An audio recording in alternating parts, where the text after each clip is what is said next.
Hello ಗೆಳೆಯರೇ, ಎಲ್ಲರೂ ಹೇಗಿದ್ದೀರಾ? ಎಲ್ಲರೂ ಚೆನ್ನಾಗಿದ್ದೀರಾ? ನಾನಿವತ್ತು ಕೋಕೋನಟ್ ರೈಸ್ ಮಾಡ್ತಿದ್ದೀನಿ. ಕೋಕೋನಟ್ ಚಿತ್ರಾನ್ನ ಮಾಡ್ತಿದ್ದೀನಿ. Welcome to cosy stove vlog. ಈ ಥರನೂ ಒಂದ್ಸಲ ಚಿತ್ರಾನ್ನ ಮಾಡಿ ನೋಡಿ, ಸೂಪರ್ ಆಗಿರುತ್ತೆ.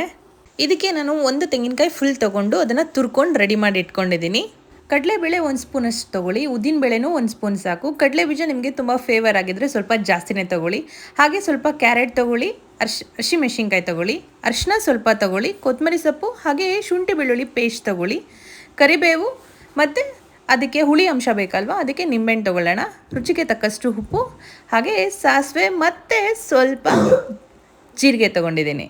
ಈಗ ಹೇಗೆ ಮಾಡೋದು ನೋಡೋಣ. ಒಂದು ಕಡಾಯಲ್ಲಿ ಒಂದು 2 ಸ್ಪೂನಷ್ಟು ಎಣ್ಣೆ ಹಾಕ್ಕೊಂಡು ಅದನ್ನು ಕಡಲೆ ಬೀಜ ಹಾಕಿ ಸ್ವಲ್ಪ ಫ್ರೈ ಮಾಡಿ ಎತ್ತಿಟ್ಕೊಂಡ್ಬಿಡೋಣ. ಏಕೆಂದರೆ ಅದು ಕ್ರಿಸ್ಪಿನೆಸ್ ಇರಲಿ ಅಂತ ಮಾಡೋದು. ಆ ಥರ ತೆಂಗನ್ನು ಕಲ್ಪವೃಕ್ಷ ಅಂತಲೇ ಕರೀತಾರೆ, ಏಕೆಂದರೆ ಆ ವೃಕ್ಷ ಪ್ರತಿಯೊಂದು ಭಾಗಕ್ಕೂ ಉಪಯೋಗಕ್ಕೆ ಬರುತ್ತೆ. ಹಾಗೆ ತೆಂಗಿನಕಾಯಿಂದ ವಿವಿಧ ರೀತಿಯ ಅಡುಗೆಗಳನ್ನ ಮಾಡ್ತಾರೆ. ಅದು ಎಸ್ಪೆಷಲಿ ಸ್ಕಿನ್ಗಾಗಿರ್ಬೋದು, ಹೇರ್ಸ್ಗಾಗಿರ್ಬೋದು, ಅದ್ರ ಹೆಲ್ತ್ ತುಂಬ ಚೆನ್ನಾಗಿ ಕಾಪಾಡ್ಕೊಳ್ಳುತ್ತೆ. ತೆಂಗಿನಕಾಯಲ್ಲಿ ಫೈಬರ್, ಐರನ್, ರಂಜಕ, selenium, vitamin C, A, potassium, magnesium, ಹಾಗೆ ಕ್ಯಾಲ್ಶಿಯಂನಂತಹ ಅನೇಕ ಖನಿಜ ಲವಣಗಳು ಹಾಗೆ ಪೋಷಕಾಂಶಗಳಿಂದ ಕೂಡಿರುತ್ತೆ. ಈಗ ಇದು ರೆಡಿ ಆಗಿದೆ. ಒಂದು ಬೌಲ್ಗೆ ಅದನ್ನು ಎತ್ತಿಟ್ಕೊಂಡ್ಬಿಡೋಣ.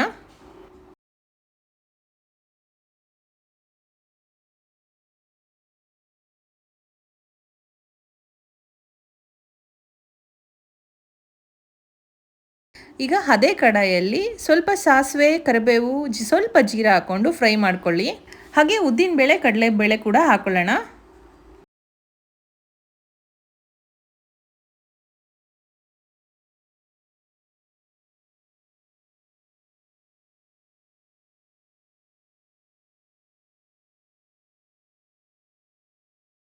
ಈಗ ಚೆನ್ನಾಗಿ ಅದನ್ನು ಫ್ರೈ ಆಗಲಿ. ಈಗ ಅದಕ್ಕೆ ನಾವು ಹಸಿಮೆಣಸಿನ್ಕಾಯಿನ ಕೂಡ ಆ್ಯಡ್ ಮಾಡ್ಕೊಳ್ಳಿ, ಏಕೆಂದರೆ ಹಸಿಮೆಣಸಿನ್ಕಾಯಿ ಸ್ವಲ್ಪ ಫ್ರೈ ಆದರೆ ಅದು ಗ್ಯಾಸ್ಟ್ರಿಕ್ ಅಂಶ ನಮಗೆ ಆಗೋದಿಲ್ಲ. ತೆಂಗಿನಕಾಯಲ್ಲಿ ಹಲವಾರು ಔಷಧೀಯ ಗುಣಗಳಿದ್ದು ಇದು ರೋಗ ನಿರೋಧಕ ಶಕ್ತಿಯನ್ನು ಹೆಚ್ಚಿಸಲು ಸಹಾಯ ಮಾಡುತ್ತೆ. ಇದು ಆಂಟಿವೈರಲ್, ಆಂಟಿಫಂಗಲ್ ಹಾಗೆ ಆಂಟಿ ಬ್ಯಾಕ್ಟೀರಿಯಲ್ ಗುಣಗಳನ್ನು ಹೊಂದಿದ್ದು ಇದು ನಮ್ಮ ದೇಹದ ಸೋಂಕುಗಳನ್ನು ಹಾಗೆ ಅನೇಕ ರೀತಿಯ ಕಾಯಿಲೆಗಳಿಂದ ಇದು ರಕ್ಷಿಸುತ್ತಂತೆ. ಹೀಗೆ ಪ್ರತಿದಿನ ಹಸಿ ತೆಂಗಿನಕಾಯಿಯ ತಿರುಳನ್ನು ತಿನ್ನೋದ್ರಿಂದ ಅನೇಕ ಪ್ರಯೋಜನಗಳು ನಮ್ಮ ಬಾಡಿಗೆ ಸಿಗುತ್ತೆ. ಹಸಿಮೆಣಸಿನ್ಕಾಯಿ ಆ್ಯಡ್ ಮಾಡ್ಕೊಂಡಾದ್ಮೇಲೆ ಅದಕ್ಕೆ ಸ್ವಲ್ಪ ಜಿಂಜರ್ ಗಾರ್ಲಿಕ್ ಪೇಸ್ಟ್ ಹಾಕ್ಕೊಳ್ಳಿ. ಅದನ್ನು 2 ನಿಮಿಷ ಫ್ರೈ ಮಾಡ್ಕೊಳ್ಳಿ. ಹಾಗೆ ರುಚಿಗೆ ತಕ್ಕಷ್ಟು ಉಪ್ಪು ಹಾಕ್ಕೊಳ್ಳಿ.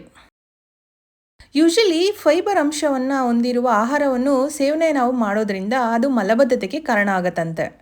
ಈ ತೊಂದರೆಯಿಂದ ನಮಗೆ ತೆಂಗಿನಕಾಯಿ ಪರಿಹಾರ ನೀಡುತ್ತಂತೆ. ಹೇಗೆ ಅಂದರೆ ಇದರಲ್ಲಿ ಉತ್ತಮ ಪ್ರಮುಖ ನಾರಿನ ಅಂಶಗಳಿದ್ದು ಇದು ಮಲಬದ್ಧತೆಯಿಂದ ಪರಿಹಾರ ನೀಡುತ್ತೆ. ರಾತ್ರಿ ಮಲಗುವಾಗ ಹಸಿ ತೆಂಗಿನಕಾಯಿ ತಿರುಳನ್ನು ಸೇವನೆ ಮಾಡುವ ಮೂಲಕ ಈ ಸಮಸ್ಯೆಯಿಂದ ಪರಿಹಾರ ಆಗತ್ತಂತೆ. ಸ್ವಲ್ಪ ಅರಿಶಿನದ ಪುಡಿ ಹಾಕ್ಕೊಳ್ಳಿ.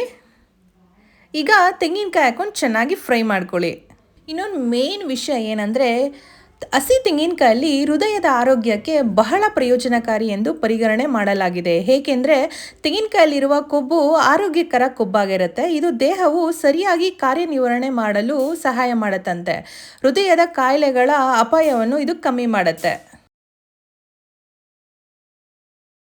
ಈಗ ಸ್ವಲ್ಪ ಕ್ಯಾರೆಟ್ ಆ್ಯಡ್ ಮಾಡಿಕೊಂಡು ಚೆನ್ನಾಗಿ ಮಿಕ್ಸ್ ಮಾಡ್ಕೊಳ್ಳಿ. ತೆಂಗಿನಕಾಯಲ್ಲಿರುವ ಕೊಬ್ಬಿನಂಶವು ಚರ್ಮವನ್ನು ಪೋಷಿಸುವುದಲ್ಲದೆ ಚರ್ಮವನ್ನು ಯಾವಾಗಲೂ ತೇವಭರಿತವಾಗಿ ಇಡುತ್ತದೆ. ಹಾಗೆ ಚರ್ಮವನ್ನು ಮೃದುಗೊಳಿಸುತ್ತದೆ. ಅಲ್ಲದೆ ಅದರಲ್ಲಿರುವ ಬ್ಯಾಕ್ಟೀರಿಯಾ ವಿರೋಧಿ ಹಾಗೆ ಆಂಟಿಫಂಗಲ್ ಗುಣಲಕ್ಷಣಗಳು ಮೊಡವೆಯಂತಹ ಸಮಸ್ಯೆಗಳಿಂದ ಚರ್ಮವನ್ನು ರಕ್ಷಿಸುತ್ತದೆ. ಹಸಿ ತೆಂಗಿನಕಾಯಲ್ಲಿರುವ ಫೈಬರ್ ಅಂಶ ದೇಹದಿಂದ ಹೆಚ್ಚುವರಿ ಕೊಬ್ಬನ್ನು ಸುಡುವುದರಲ್ಲಿ ಬಹಳಷ್ಟು ಸಹಾಯ ಮಾಡುತ್ತದೆ. ಇದಲ್ಲದೆ ಹಸಿ ತೆಂಗಿನಕಾಯಲ್ಲಿ ಕೊಲೆಸ್ಟ್ರಾಲ್ ಮಟ್ಟವು ನಿವಾರಿಸಲು ಇದು ಸಹಾಯ ಮಾಡುತ್ತಂತೆ. ಇಷ್ಟೇ ಅಲ್ಲ, ಈ ತೆಂಗಿನಕಾಯಲ್ಲಿ ಹಲವಾರು ಔಷಧೀಯ ಗುಣಗಳು ಈ ತೆಂಗಿನಕಾಯಿ ಹೊಂದಿರುತ್ತೆ. ಅದಕ್ಕೆ ಇದನ್ನು ಕಲ್ಪವೃಕ್ಷ ಅಂತ ಹೇಳೋದು. ದಯವಿಟ್ಟು ಈ ಇನ್ಫಾರ್ಮೇಟಿವ್ ವಿಷಯ ಹಾಗೆ ನಾನು ಮಾಡಿದಂಥ ಕೋಕೋನಟ್ ರೈಸ್ ನಿಮಗೆ ಇಷ್ಟ ಆದಲ್ಲಿ ದಯವಿಟ್ಟು ನಿಮ್ಮ ಫ್ಯಾಮಿಲಿ ಫ್ರೆಂಡ್ಸ್ಗೆ ಶೇರ್ ಮಾಡಿ. ಸಬ್ಸ್ಕ್ರೈಬ್ ಮಾಡದೆ ನೋಡ್ಕೊಂಡಿದ್ರೆ ದಯವಿಟ್ಟು ಸಬ್ಸ್ಕ್ರೈಬ್ ಆಗಿ. ಇದೇ ಥರ ನಿಮ್ಮ ಪ್ರೀತಿ ನಮ್ಮ ಕೋಸಿಸ್ಟರ್ ಮೇಲೆ ಯಾವಾಗಲೂ ಇರಲಿ. Thank you for watching. ಇದೇ ಥರ ನಿಮಗೆ ಇನ್ನಷ್ಟು ವಿಡಿಯೋಗಳು ಬೇಕಾದರೆ ದಯವಿಟ್ಟು ನಮ್ಮ ಕೋಸಿಸ್ಟರ್ ವ್ಲಾಗ್ನ ಫಾಲೋ ಮಾಡಿ. ಸಬ್ಸ್ಕ್ರೈಬ್ ಮಾಡ್ಕೊಳ್ಳಿ, ಲೈಕ್ ಮಾಡಿ, ಹಾಗೆ ಕಮೆಂಟ್ ಮಾಡೋದು ಮಾತ್ರ ಮರಿಬೇಡಿ. ನೀವು ಮಾಡೋಂಥ ಲೈಕ್ ಹಾಗೆ ಕಾಮೆಂಟ್ಸ್ ನನ್ನ ನೆಕ್ಸ್ಟ್ ವೀಡಿಯೋಸ್ಗೆ ಪ್ರೋತ್ಸಾಹ ಆಗುತ್ತೆ. Thank you.